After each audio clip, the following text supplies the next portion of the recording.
Hello, Dr. Peterson. So a lot of your work, a lot of your lectures recommend the audience tackle life with a lot of attention and intention. And, in my kind of personal gateway drug to philosophy has been more Eastern philosophy, and like the Bhagavad Gita and the work of Alan Watts and Taoism. And what I noticed, I may be wrong, but this is a common theme in Eastern philosophy, which is more passive, non-action, don't make as many plans. I wonder how you reconcile that and how you are reconciling that, because you mentioned earlier in previous lectures that you've read the Tao Te Ching. How do you reconcile those two different views? Well, I think first that the Tao Te Ching in particular isn't about inaction, it's about minimal proper action.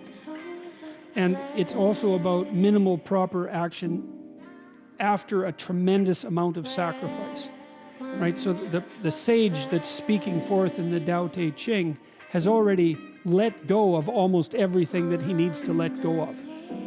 And a tremendous amount of what you're reading in the Eastern philosophies is predicated, I think, at least in part, on the idea of sacrifice. There's lots of things that you're grabbing onto, like the monkey, with the jar, that's actually causing your misery. And so sometimes letting go is the right way of moving ahead. But to me, that ties into this idea of sacrifice. So now whether there's more than that, whether there's more intentionality in Western philosophy and less intentionality in Eastern philosophy, I'm not exactly sure. One way of mediating between those two was formulated, at least in part, by Carl Jung. He pointed out that the archetypal figure for the West died at 32. And so to some degree, the outgoing, extroverted, let's say, nature of the West is a consequence of its youthfulness, in some sense, its useful ethos. And that the East, Buddha died at a fairly ripe old age. And even in the Hindu practices, if I remember correctly, in many Hindu temples, there's a lot of erotic sculptures. An idea is something like, if you can't get past the damn erotic sculptures, it's not time to go into the temple. But it's more than that. It might also be that if you're young, it's not time to get past the erotic sculptures. So maybe there's a moving forward into life in youth and a letting go in the latter part of life. And that was Jung's way of mediating between those two traditions. I think they're tightly aligned with regards to the importance of sacrifice. It frequently is the case that it's your desire, Maya, let's say, your desire, that's causing your suffering, right? And so there's an emphasis in Buddhism, even more than in Taoism, I would say, on letting go of what's making you miserable. But you remember, the thing about Buddha is that he got enlightened under the Bo tree, right?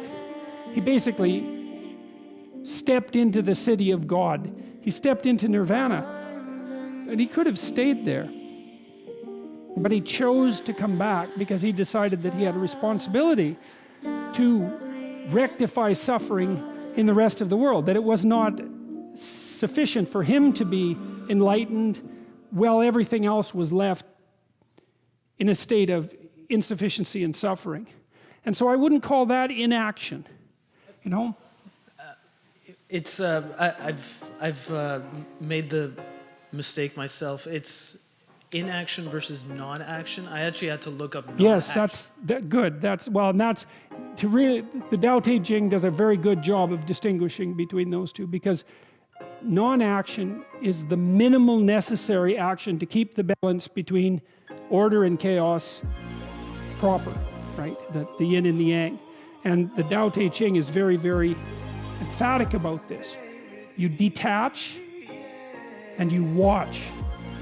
And when it's time to intervene, you intervene minimally, without a lot of arrogant self-propagandization, and you tap. And if you do that properly, you hardly have to do it at all. And it's as if you're doing nothing. And there's great wisdom in that book.